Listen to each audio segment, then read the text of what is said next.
नमस्कार दोस्तों। पिछली क्लास में हम राजस्थान भूगोल के अंदर बहुउद्देशीय सिंचाई परियोजना है उसकी अपन बात कर रहे थे और इस क्लास के अंदर हम आगे शुरू करेंगे राजस्थान के अंदर कुछ वृहद सिंचाई परियोजना, मध्यम सिंचाई परियोजना और लघु सिंचाई परियोजना, उनकी अपन एक एक करके बात करेंगे। बहुत ही महत्वपूर्ण टॉपिक है और पिछली क्लास में हमने बहुउद्देशीय सिंचाई परियोजना की बात कर ली, तो इसमें अपन आगे इसको कंटिन्यू करते हैं। देखिए, वृहद सिंचाई परियोजना के अंदर सबसे पहले बात करते हैं इंदिरा गांधी नहर परियोजना। बहुत ही इंपॉर्टेंट टॉपिक है इंदिरा गांधी नहर परियोजना, IGNP अपन शॉर्ट में बोलते हैं। और यहाँ से प्रश्न बनने की प्रबल संभावना है, आपको बढ़िया तरीके से समझना है और लगातार यहाँ से प्रश्न पूछे गए हैं। देखिए, अब इस इंदिरा गांधी नहर परियोजना की बात करूँ तो याद रखना, बीकानेर रियासत के मुख्य सिंचाई अभियंता आपको पता है कंवर सेन के दिमाग में सबसे पहले आपको बता दूं कि हिमालय का जो ठंडा पानी है पश्चिमी राजस्थान तक कैसे पहुंचाया जाए, इसका जो रूपरेखा जो तैयार की गई थी तो वो किसके द्वारा की गई? मुख्य सिंचाई अभियंता श्री कंवर सेन के द्वारा। ठीक है, और उन्होंने उस समय एक पुस्तक लिखी थी, बीकानेर राज्य में पानी की आवश्यकता। ध्यान दीजिएगा, बीकानेर राज्य के अंदर पानी की आवश्यकता। और इसी कंवर सेन की जो रूपरेखा थी बीकानेर तक पानी लाने की, और उसमें आपको मेन ध्यान रखना है रावी और व्यास नदियों की जल से राजस्थान को कुल जो आवंटित जल था, आपको पता है रावी और व्यास नदियों का जो समझौता हुआ उसमें टोटल जो जल है वो आपका 8.6 मिलियन एकड़ फीट, MAF का मतलब है मिलियन एकड़ फीट। ठीक है, उसमें से 7.59 जो मिलियन एकड़ फीट है, इसका जो उपयोग है वो पश्चिमी राजस्थान के अंदर सिंचाई के लिए, पेयजल के लिए और मरुस्थलीकरण को कम करने के लिए, पर्यावरण में सुधार के लिए और वृक्षारोपण के लिए उपयोग हेतु ये तय किया गया था कि भाई रावी और व्यास नदियों के जल के अंदर जो बंटवारा हुआ था उसमें से जो कुल जो आवंटित जल था वो 8.6 मिलियन एकड़ फीट था। और इसमें से आपको कितना तय पश्चिमी राजस्थान को देना तय हुआ, तो वो आपको याद रखना 7.59 मिलियन एकड़ फीट। ठीक है, तो ये थोड़ा मोटा मोटा ध्यान रखना। और इस नहर की अपन बात करें, इस इंदिरा गांधी नहर परियोजना का जो उद्घाटन है वो 31 मार्च 1958 के अंदर उस समय तत्कालीन जो गृह मंत्री थे गोविंद वल्लभ पंत के द्वारा इसका उद्घाटन किया गया। ठीक है, तो ये बेसिक चीजें हैं, थोड़ी सी आपको ध्यान रखनी है। अब देखिए, इस IGNP की अपन बात करें तो IGNP के अंदर अपन मोटा मोटा देखें तो इसके उद्गम स्थल की बात करें, इसके अलावा हम बात करते हैं इसके जो शाखाएं कौन कौन सी है उसकी अपन बात करते हैं। राजस्थान के अंदर इस नहर का पानी कहाँ से प्रवेश करता है, तो मोटी मोटी बातें हैं, अपन इसकी एक एक करके देखेंगे। ठीक है, तो देखिए, सबसे पहले अपन बात करें इस नहर की, तो इस नहर के अंदर काफ़ी सारी चीज़ें हैं जो एग्जाम के अंदर पूछी जाती है, जिसका आपको मोटे तौर पर क्या रखना, ध्यान रखना। देखिए, सबसे पहले अपन उद्गम स्थल की बात करें तो इस नहर का जो उद्गम है वो पंजाब के अंदर आपको याद रखना है फिरोजपुर के निकट सतलज और व्यास नदियों के संगम पर आपको पता है एक बैराज बना हुआ है जिसका नाम है हरि के बैराज। बहुत ही महत्वपूर्ण है, याद रखना। उद्गम कहाँ से होता है? पंजाब के अंदर फिरोजपुर जो जिला है वहां पर आपको पता है सतलज और व्यास नदियों के संगम पर एक बैराज बना हुआ है जिसका नाम है हरि के बैराज। आप देख सकते हो, ये आपकी व्यास नदी है, सतलज नदी है और इन दोनों का संगम यहाँ पे है। और यहाँ पर आपको याद रखना, यहीं पर बना हुआ हरि के बैराज, तो यहां से पानी राजस्थान की ओर आपको पता है। और आगे अपन देखते हैं, कुछ लंबाई की बात करें तो इसकी टोटल जो लंबाई है वो कितनी है? 649 किलोमीटर। अब देखिए, इसका जो निर्माण है 2 चरणों में अपन देखेंगे। देखिए, पहला जो चरण आपको याद रखना है, यानी अपन बात करें फिरोजपुर से, यानी यहां से बात कर ले अपन हरि के बैराज, तो हरि के बैराज से लगा करके राजस्थान तक आपको पता, राजस्थान के अंदर आपको याद रखने जगह है मस्जितावली हेड, बहुत ही महत्वपूर्ण है, याद रखिएगा। यानी हरि के बैराज से राजस्थान के अंदर मस्जितावली हेड तक जो दूरी है वो दूरी है आपके 204 किलोमीटर। और ये जो 204 किलोमीटर दूरी है इसको अपन बोलते हैं, क्या बोलते हैं? राजस्थान फीडर। याद रखना, कई बार एग्जाम में पूछा जाता है ये जो लंबाई है इसको अपन क्या बोलेंगे? राजस्थान फीडर। तो राजस्थान फीडर की जो लंबाई है वो कितनी है? 204 किलोमीटर। और इस 204 किलोमीटर में से आपको याद रखना 170 किलोमीटर दूरी है आपके पंजाब के अंदर, पंजाब और हरियाणा पड़ेगा बीच में, और जो 34 किलोमीटर जो दूरी है वो किसमें है? राजस्थान के अंदर। तो याद रखना, कई बार एग्जाम में ये प्रश्न पूछा जाता है कि राजस्थान फीडर की लंबाई कितनी है? 204। आपको याद रखना 170 किलोमीटर दूरी पंजाब और हरियाणा के अंदर है और 34 किलोमीटर जो दूरी है वो किसमें है? राजस्थान के अंदर। तो याद रखना है, हरि के बैराज से आपका मस्जितावली हेड हनुमानगढ़ तक की दूरी है, इसको अपन बोलते हैं राजस्थान फीडर। उसके बाद में आपको पता है कि यहाँ से मस्तावली हेड से लगा करके आपकी जो अंतिम बिंदु है अपन मोहनगढ़ जैसलमेर तक बात करें तो ये जो लंबाई है, लंबाई आपकी कितनी हो जाएगी 445 किलोमीटर। तो याद रखना 2 चरणों में इसकी कुल लंबाई है 749 किलोमीटर, उसमें से 204 किलोमीटर राजस्थान फीडर की लंबाई है और उसके बाद में आपकी जो मुख्य नहर है यानी राजस्थान के अंदर मस्तावली हेड से लगा करके आपके मोहनगढ़ जैसलमेर तक जो लंबाई है वो 445 किलोमीटर है। ये मोटा मोटा आपको याद रखना बहुत ही महत्वपूर्ण है, क्योंकि देखिए पीछे से अपन देखेंगे तो आपको होता है व्यास और सतलज नदी, इन दोनों के संगम पर एक बैराज बना हुआ है जिसका नाम हरिके बैराज। तो हरिके बैराज से लगा करके आपको पता है राजस्थान के अंदर मस्तावली हेड तक की जो दूरी है वो कितनी है, आपको याद रखना 204 किलोमीटर। इस 204 किलोमीटर में से 170 किलोमीटर जो दूरी है वो पंजाब और हरियाणा में पड़ती है और राजस्थान के अंदर कितनी है 34। और फिर मस्तावली हेड से लगा करके आपका जो इसका अंतिम बिंदु है वो है आपका मोहनगढ़ जैसलमेर तक, वो दूरी है आपकी 445 किलोमीटर। एक चीज कई बार एग्जाम में पूछी जाती है कि ये जो आपकी IGNP है इसका राजस्थान में प्रवेश कहां से होता है, तो याद रखना खरखेड़ा जगह पड़ती है टिब्बी हनुमानगढ़ के अंदर, वहां से राजस्थान के अंदर क्या करती प्रवेश करती। तो कई बार ये भी आपसे पूछा जा सकता है, इसका आप थोड़ा सा ध्यान रखिएगा। तो उद्गम स्थल, कुल लंबाई और राजस्थान फीडर, ये आपको बेसिक चीजें थोड़ी सी IGNP के संदर्भ में आपको ध्यान रखना है। अब देखिए अब हम बात करें IGNP की कुल शाखाओं की बात करें तो देखिए आप देख सकते हो IGNP की जो शाखाएं हैं वो लगभग आप चित्र में देख रहे हो, मैप में आप अच्छे से देख रहे हो, सारी की सारी शाखाएं दाईं ओर है आप देख सकते हो, लेकिन एक शाखा आपकी बाईं ओर है। अब देखिए दाईं बाईं वाला कॉन्सेप्ट आप इस तरह से देखिए अपने हाथ को, तो लगभग सभी शाखाएं कहां से ऊपर से आ रही है, इसका मतलब है कि ये सारी की सारी दाईं ओर है, लेकिन बाईं ओर जो शाखा है वो एक शाखा है जिसका नाम है आपके रावतसर शाखा। तो याद रखना रावतसर शाखा एग्जाम में पूछी जा सकती है, तो ये मात्र और मात्र एक जो शाखा है वो बाईं ओर है, ठीक है। तो ये आपके हनुमानगढ़ के अंदर शाखा है जिसका नाम है रावतसर शाखा। उसके बाद में हम बात करें, देखिए आपके दाईं ओर शाखा की बात करें तो सबसे पहले आपको सूरतगढ़ और अनूपगढ़, ये दोनों शाखा आपके किसमें है, गंगानगर के अंदर, बहुत ही महत्वपूर्ण है। उसके बाद में आपके दांतोर, पुंगल और बिरलसपुर आपके याद रखना है, ठीक है। बिरलसपुर आपको याद रखना, ये तीनों जो शाखा है किसमें है, आपके बीकानेर के अंदर है। उसके बाद में है चारण वाला, ये जो आपकी शाखा है ये आपके बीकानेर और जैसलमेर में पड़ती है। और उसके बाद में आपके शहीद बीरबल शाखा और जो सागरमल जो गोपा शाखा ये आपके कहाँ पड़ती है, जैसलमेर के अंदर। तो मोटा मोटा अभी 9 शाखाओं को ध्यान रखिएगा, कई बार एग्जाम में आपको इन शाखाओं से रिलेटेड जानकारी पूछी जा सकती है। आपको जिला पूछा जाएगा, आपको एक चित्र एग्जाम में एक मैप दे दिया जाएगा और यहाँ पे आपके नंबर डाल करके इस तरह से आपको शाखाओं की जानकारी पूछी जा सकती है। तो सारी की सारी शाखाएं दाईं ओर है और एक आपको ध्यान रखना रावतसर शाखा है हनुमानगढ़ के अंदर, ये आपके बाईं ओर है, ठीक है। तो मोटा मोटा बिल्कुल आपको ज्यादा दिक्कत नहीं आएगी। सूरतगढ़, अनूपगढ़ आप सबको पता है गंगानगर के अंदर है, और बिरलसपुर है, दांतोर है और पुंगल है, तो ये भी आपको थोड़ा ध्यान रखना है। चारण वाला ये इंपॉर्टेंट है, बीकानेर और जैसलमेर दोनों में पड़ती है, ठीक है, बीकानेर और जैसलमेर। उसके बाद में शहीद बीरबल और आपकी सागरमल गोपा जो शाखा है ये आपके कहाँ पड़ती है, जैसलमेर के अंदर, ठीक है। तो ये आपकी कुल 9 शाखाएं हैं, जिनमें से 8 शाखाएं दाईं ओर है, एक मात्र शाखा आपके बाईं ओर है, ठीक।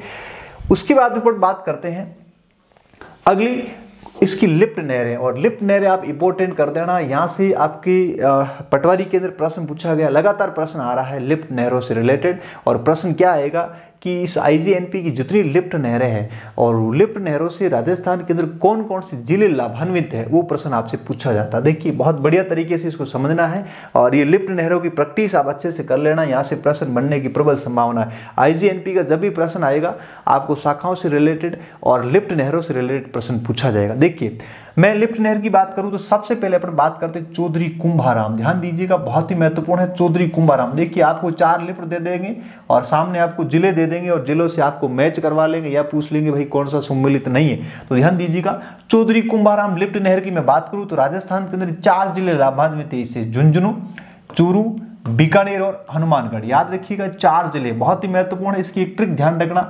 JCBH, तो JCB आप याद रखना और साथ में क्या रखना आप H। तो J से झुंझुनू, C से चूरू, B से बीकानेर और S से आपका हनुमानगढ़। उसके बाद अपन बात करते हैं कंवरसेन। देखिए कंवरसेन लिफ्ट की बात करूं तो राजस्थान के अंदर इस कंवरसेन लिफ्ट नहर से बीकानेर और गंगानगर लाभान्वित है, याद रखना महत्वपूर्ण है। उसके बाद हम बात करते हैं पन्नालाल बारूपाल। तो पन्नालाल बारूपाल आप अच्छे से याद रखिए, चूंकि इसमें पन्नालाल तो एक तो आपका नागौर हो जाएगा, एक आपका कौन सा हो जाएगा, बीकानेर हो जाएगा। इस तरह से आप ट्रिक बना करके इनको याद करिएगा अच्छे से। वीर तेजाजी लिफ्ट नहर की बात करूं तो वीर तेजाजी लिफ्ट आपको याद रखना है, वीर तेजाजी लिफ्ट नहर केवल और केवल आपके बीकानेर के अंदर है, महत्वपूर्ण है, अच्छे से इसको याद करिए। उसके बाद में डॉक्टर करणी सिंह लिफ्ट नहर की बात करूं तो डॉक्टर करणी सिंह लिफ्ट नहर बीकानेर और जोधपुर के अंदर है, ठीक है। और उसके बाद हम बात करते हैं गुरु जम्बेश्वर लिफ्ट नहर, और गुरु जम्बेश्वर लिफ्ट नहर आपको याद रखना है बीकानेर, जोधपुर और जैसलमेर, इन 3 जिलों के अंदर है, बीकानेर, जोधपुर, जैसलमेर।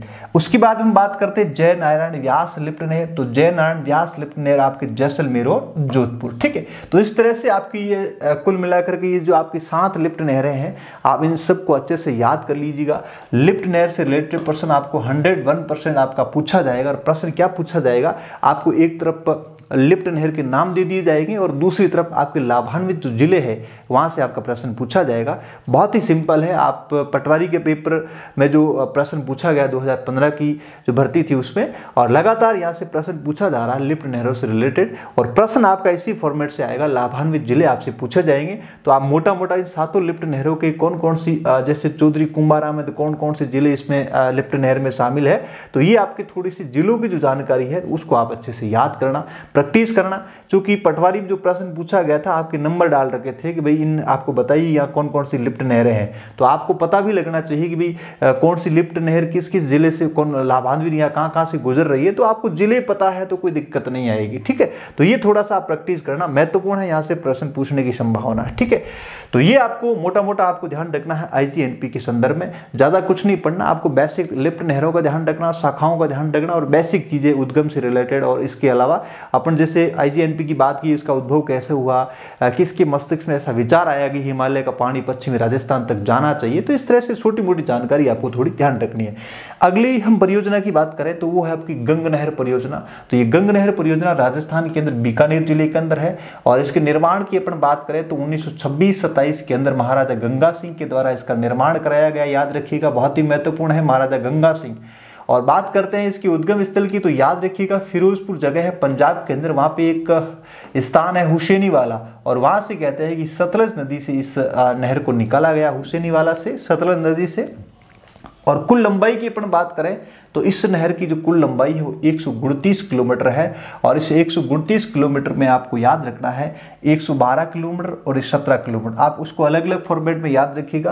राजस्थान के अंदर इसका 17 किलोमीटर है और 112 किलोमीटर ही आपके पंजाब के अंदर, पंजाब हरियाणा के अंदर, ठीक है। तो ये मोटा मोटा थोड़ा सा आप ध्यान रखना। उसके बाद में इस परियोजना से राजस्थान को जो आवंटित जल है वो आपका कितना है, 1.44 मिलियन एकड़ फीट, ठीक है। तो ये 3-4 बातें याद रखिएगा, इससे बाहर प्रश्न नहीं पूछा जाएगा।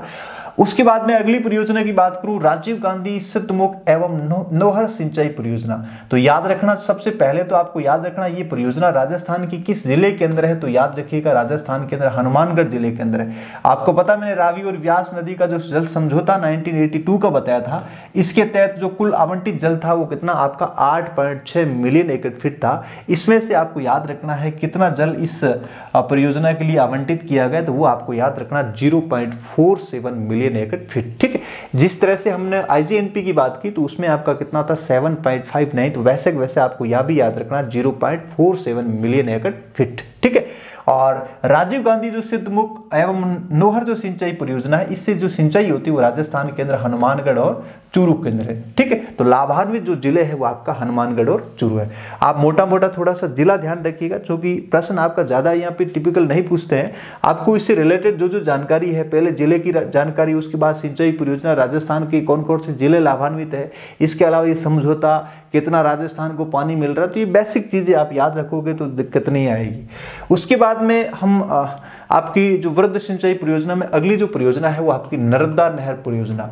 देखिए, नर्मदा नहर परियोजना की बात करूं तो आपको पता है नर्मदा जल विवाद प्राधिकरण का जो गठन किया गया था वो 1979 के अंदर किया गया था, और इसी प्राधिकरण के द्वारा राजस्थान को जो हिस्सा तय हुआ था वो आपका कितना हुआ 0.50 मिलियन एकड़ फीट। महत्वपूर्ण है, जहां जहां आपको मैं राजस्थान का हिस्सा बता रहा हूं कि इस परियोजना से राजस्थान को कितना हिस्सा आवंटित हुआ, तो वो चीज आपको याद रखनी है। यहाँ पे कितना हुआ 0.50 मिलियन एकड़ फीट। उसके बाद हम बात करें राजस्थान के अंदर जो नर्मदा नहर है वो किस तरह से इसका निर्माण हुआ, नहर कहाँ से निकाली गई, बेसिक चीजें आपको याद रखनी। तो याद रखिएगा गुजरात के अंदर एक बांध बना हुआ है जिसका नाम है सरदार सरोवर बांध। ठीक है, आपको पता है मेधा पाटेकर का आपने नाम सुना हुआ था। इस बांध का जब निर्माण हुआ था तो उस समय बहुत ज्यादा विवाद हुआ था। ठीक है, तो देखिए सरदार सरोवर बांध, यहां से ये नहर निकाली गई है, नर्मदा नहर, याद रखिएगा। अब अपन बात करते हैं इस नर्मदा नहर की जो कुल लंबाई है, कुल लंबाई की बात करें तो राजस्थान और गुजरात की हम बात करें तो राजस्थान के अंदर ये 74 किलोमीटर है और गुजरात के अंदर कितनी है 458। तो कहने का मतलब मोटा मोटा अपन कह सकते हैं राजस्थान के अंदर बाड़मेर और जालोर जो जिले हैं वो मेनली इस नर्मदा नहर परियोजना से लाभान्वित है। और बाकी जिलों से आपको पता है पेयजल के लिए कहीं पाइप के थ्रू पानी पहुंचाया गया, लेकिन सिंचाई के लिए जो मुख्य रूप से अपन बात करें तो राजस्थान के अंदर आपका जालोर और बाड़मेर, और बाड़मेर में भी आपको पता गुड़ामालानी धोरिमना ये जो क्षेत्र है वहां पे सबसे ज्यादा इस पानी का सिंचाई के लिए उपयोग में लाया जा रहा है। ठीक है, अब देखिए उसके बाद में हम राजस्थान के अंदर इस नहर का जो पानी है वो कहां से प्रवेश किया, तो प्रवेश आपको याद रखना सीलू गांव सांचौर से ये राजस्थान के अंदर प्रवेश करता है। इस नहर का पानी राजस्थान में प्रवेश कहां से करता है तो सीलू गांव सांचौर से, और 2008 के अंदर यहां से ये नहर राजस्थान में प्रवेश की गई और इसके अलावा इसका पानी राजस्थान में आया। और यहां से आपको एक मोटी बात और ध्यान रखनी है कि नर्मदा नहर परियोजना से जो सिंचाई की जो पद्धति है वो आपकी कौन सी है, फव्वारा पद्धति। ठीक है, तो यहां से जो भी आपकी सिंचाई होती है वो किस पद्धति से होती है तो फव्वारा पद्धति आपको याद रखना। ठीक है, तो ये 4-5 मोटी मोटी बातें हैं, आपको अच्छे से ध्यान रखना है। राजस्थान का हिस्सा कितना है, कहां से निकाली गई नहर, कुल लंबाई कितनी है, राजस्थान में पानी कहां से प्रवेश किया, और मुख्य रूप से नर्मदा जो नहर परियोजना है यहाँ से जो सिंचाई होती है वो फव्वारा पद्धति से होती है। ठीक है, उसके बाद में हम राजस्थान की अगली परियोजना की बात करें तो वो आपकी बिसलपुर परियोजना, और इसकी शुरुआत 1988 और 89 में हुई। और बिसलपुर परियोजना की बात करूं तो राजस्थान के अंदर टोडा रायसिंग टोंक के अंदर है, और आपको पता है वहां पे एक गांव पड़ता है बिसलपुर गांव, और बनास नदी के ऊपर ये परियोजना है। और यहाँ से आपको याद रखना है राजस्थान की इस परियोजना से जयपुर, नसीराबाद, केकड़ी, अजमेर, टोंक आसपास के जितने इलाके यहाँ पे पेयजल के लिए जो पानी मिलता है वो इसी परियोजना से मिलता है। महत्वपूर्ण परियोजना है, याद रखना बिसलपुर परियोजना ही अजमेर, जयपुर जैसी सिटी को पीने का जो पानी है वो यही से मुहैया कराया जाता है। ठीक है, तो मोटा मोटा आप जिला थोड़ा सा ध्यान रखिएगा, कहां पे स्थित है ये भी आपको अच्छे से ध्यान रखनी। ठीक है, अगली परियोजना की हम बात करते हैं ईसरदा परियोजना। तो ईसरदा परियोजना राजस्थान के अंदर टोंक और सवाई माधोपुर की सीमा पर है, लेकिन है कहां पे आपको याद रखना, ईसरदा गांव जो पड़ता है वो कहां पड़ता है, सवाई माधोपुर। और कौन सी नदी पर है, तो नदी आपको याद रखना बनास नदी। ठीक है, तो आप ईसरदा परियोजना जरूर याद रखिएगा, टोंक और सवाई माधोपुर की सीमा पे है, लेकिन जो परियोजना है वो कहां पे है, ईसरदा गांव पड़ता है सवाई माधोपुर के अंदर।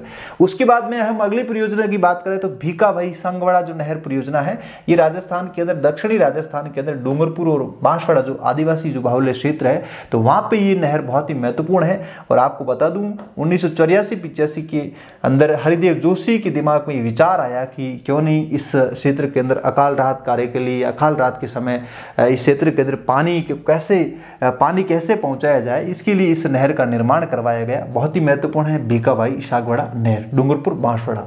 उसके बाद हम राजस्थान की अगली परियोजना की बात करें तो वो आपकी जाखम परियोजना, और जाखम परियोजना याद रखना राजस्थान के अंदर प्रतापगढ़ के निकट है, और प्रतापगढ़ के निकट एक गांव पड़ता है जिसका नाम है अनूपपुरा गांव। तो अनूपपुरा गांव के अंदर जाखम नदी पर एक परियोजना है, जाखम परियोजना। और जो जाखम परियोजना में जो जाखम डैम बना हुआ है वो राजस्थान के 81 मीटर की हाइट पर है, बहुत ऊंचा डैम है, महत्वपूर्ण है, जाखम नदी पर है। और इस परियोजना से जो आपका प्रतापगढ़ जो क्षेत्र है इस क्षेत्र के अंदर सिंचाई पेयजल के लिए पानी अवेलेबल करवाया जाता है। ठीक है, तो मोटा मोटा 3-4 बातें हैं, आपको अच्छे से ध्यान रखनी है। आपको बता दूं एग्जाम में यहाँ से अधिकांश जो प्रश्न पूछे जाते हैं जिले से रिलेटेड ही पूछा जाता है, आगे आपको जितना गहराई के अंदर प्रश्न नहीं पूछा जाता है तो यह मोटा मोटा ध्यान रखिएगा।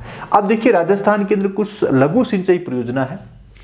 ठीक है, तो लघु सिंचाई परियोजना की हम बात कर रहे हैं तो उसमें भी आपको बता दूं कुछ राजस्थान के अंदर मध्यम जो निर्माणाधीन जो परियोजना है। अब देखिए यहां से प्रश्न लगातार एग्जाम के अंदर आ रहा है, मैंने इसको एक बॉक्स में बंद किया है, आप भी इसको बॉक्स में बंद करके अच्छे से याद कर लीजिएगा। ये जो 6-7 जो परियोजना मैं आपको बता रहा था, ठीक है, तो यहां से प्रश्न अक्सर एग्जाम में हर बार पूछा जाता है। ध्यान दीजिएगा, इन 7 परियोजनाओं को आप अच्छे से रट लीजिएगा। ये जिला और यही परियोजना बार बार एग्जाम में पूछी जा रही है, इसको आप अच्छे से जरूर याद करें। देखिए गरदड़ा परियोजना ये कहां पे है, बूंदी के अंदर। तकली परियोजना कहाँ पे है याद रखना, ये आपके कोटा के अंदर है। पीपलाद कहाँ पे है, झालावाड़ के अंदर है। लयासी कहाँ पे है, आपकी बारा के अंदर है। हथियादे कहाँ पे है, ये भी बारा के अंदर है। गागरीन कहाँ पे, आपकी झालावाड़ के अंदर। और राजगढ़ भी कहाँ है, झालावाड़ के अंदर। तो देखिए मोटा मोटा देखें तो हाड़ौती क्षेत्र के अंदर कोटा, बूंदी, बारा, झालावाड़, ये 3-4 जिलों के अंदर मैक्सिमम आपकी ये सारी परियोजना है। और आपको बता दूं, आप कोई भी पेपर उठा लेना, यहाँ से प्रश्न लगातार पूछा जा रहा है। आपको एक तरफ दे देंगे परियोजना और दूसरी तरफ आपको दे देंगे जिला, आप इसको सही सम्मिलित करिए। या फिर आपको एक तरफ ये दे देंगे और दूसरी तरफ जिला दे देंगे, पूछेंगे इनमें से कौन सा सही सम्मिलित नहीं है। तो इस टाइप का प्रश्न लगातार एग्जाम में पूछा जा रहा है, तो इसको आप जरूर याद कर ले। मेरे हिसाब से यहाँ से प्रश्न बनने की पॉसिबिलिटी बहुत ज़्यादा है। इन 6 को आप बढ़िया ढंग से याद कर लीजिएगा, यहाँ से पूछा जाएगा। इसके अलावा कुछ छोटी मोटी परियोजना है जो आप सबको वैसे आइडिया है, इसके संदर्भ में हमने जिलों के संदर्भ में डिस्कस किया, तो सारी चीजें हैं, लेकिन कुछ चीजें जो अलग से है उसको मैं आपके सामने लाया हूं। तो देखिए हम बात करते हैं जोधपुर के अंदर। तो जोधपुर के अंदर एक बांध पड़ता है जिसका नाम है जसवंत सागर बांध। कौन सा बांध है आपका, जसवंत सागर बांध। और इसी बांध को हम किस नाम से जानते हैं, पिच्याक बांध, ठीक है। और आपको पता है जोधपुर के अंदर जो पेयजल अवेलेबल करवाया जाता है, इसी बांध से पानी की आपूर्ति होती है, ठीक है। उसके बाद में हम बात करें पाली जिले के अंदर जवाई बांध की बात करें, तो जवाई बांध इंपॉर्टेंट है और ये किस जिले के अंदर है, पाली के अंदर है। और इसके निर्माण की बात करूं तो याद रखना, महाराजा उमेश सिंह के द्वारा इस बांध का निर्माण करवाया गया। और इसी जवाई बांध को क्या बोलते हैं, मारवाड़ का अमृत सरोवर कहा जाता है। एक चीज आपको और ध्यान रखनी, इस जवाई बांध के अंदर जो पानी की जो आपूर्ति की जाती है, उदयपुर के अंदर कोडड़ा तहसील के अंदर सही परियोजना है, जहाँ से पाइपलाइन या अंडरग्राउंड जो नहर बना करके इसमें इस बांध के अंदर पानी की आपूर्ति की जाती है। ये मोटा मोटा आपको थोड़ा सा ध्यान रखना है। इसके बाद में हम बात करें तो भीलवाड़ा के अंदर 3 परियोजना, एक आपकी मेजा, एक आपके अडवान, एक आपके खारी। ये तीनों परियोजना कहाँ पे है, आपके भीलवाड़ा, ठीक है। तो यहाँ पे आपको भीलवाड़ा याद रखना। उसके बाद में हम उदयपुर की बात करें तो उदयपुर के अंदर एक परियोजना जिसका नाम है सोम कागदर परियोजना, ठीक है। ये भी एग्जाम में कई बार पूछी हुई, उदयपुर के अंदर सोम कागदर परियोजना। उसके बाद में हम बात करते हैं टोंक के अंदर, चित्तौड़ के अंदर। तो चित्तौड़ के अंदर 2 परियोजना है, एक आपके औरई परियोजना, एक आपकी गंभीरी परियोजना। ये दोनों महत्वपूर्ण है, कहाँ पर है, चित्तौड़ के अंदर। उसके बाद में हम झालावाड़ की बात करें तो झालावाड़ के अंदर आपके सापी और चोली, यह भी महत्वपूर्ण, ये कहाँ पे है, झालावाड़ के अंदर। मैं बारा की बात करूँ तो बारा के अंदर एक तो परवन याद रखना, एक आपको बैतली याद रखना, ठीक है। बैतली और परवन ये आपके कहाँ पे है, बारा के अंदर। मैं कोटा की बात करूँ तो कोटा के अंदर आपका सावन भादो याद रखिएगा। सोम कागदर कहाँ पे है, उदयपुर के अंदर। सावन भादो कहाँ पे है, आपके कोटा के अंदर। उसके बाद में हम बात करें मोरेल, आपको कई बार एग्जाम में मोरेल बांध भी पूछा जाता है, तो याद रखना बनास की सहायक नदी मोरेल नदी पर एक बांध बना हुआ है दौसा के अंदर, नाम क्या है, मोरेल बांध, ठीक है। तो ये आपका कहाँ है, दौसा के अंदर। तो मोरेल बांध कहाँ पे है, दौसा, ठीक है। सावन भादो कहाँ पे है, आपका कोटा, ठीक है। ये परवन बैतली कहाँ पे है, आपके बारा, ठीक है। और ये आपका कहाँ पे है, झालावाड़। तो मुख्य रूप से आप जिला याद रखिए। छोटी छोटी परियोजना है, लघु परियोजना है, लघु सिंचाई परियोजना है, इसलिए आप थोड़ा थोड़ा ध्यान रखिएगा। उसके बाद में हम भरतपुर की लाइफ लाइन की बात करें तो वो आपकी कौन सी है, मोती झील बांध, याद रखना महत्वपूर्ण है। इसी को बोलते हैं भरतपुर की क्या बोलते हैं, लाइफ लाइन। ये भी कई बार एग्जाम में पूछा जाता है, भरतपुर की लाइफ लाइन, ठीक है। तो ये आपको याद रखना भरतपुर की, ठीक है।